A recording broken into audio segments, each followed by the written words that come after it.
Bismillahirrahmanirrahim. Alhamdulillahi rabbil alamin. Wassalatu wassalamu ala ashrafil anbiya'i wal mursalin wa ala alihi wa sahbihi ajma'in.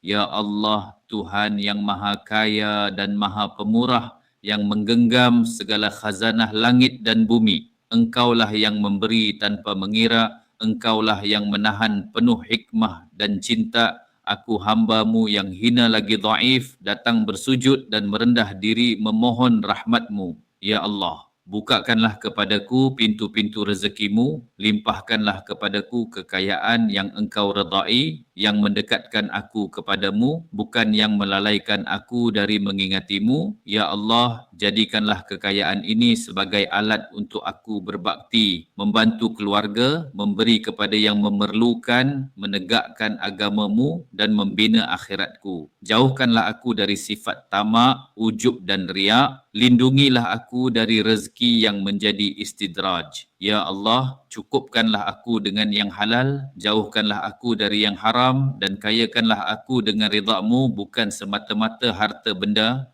Jadikanlah hatiku tenang walau rezeki datang bertubi-tubi, supaya aku sentiasa tunduk dan sujud padamu. Ya Allah, jika kekayaan itu baik untuk duniaku dan akhiratku, kurniakanlah padaku dengan cara yang mudah dan penuh keberkatan. Tapi jika Engkau tahu ia akan melalaikan aku, maka gantikanlah dengan apa yang lebih baik di sisimu. Segala puji bagimu, ya Allah, Tuhan pemilik segala rezeki.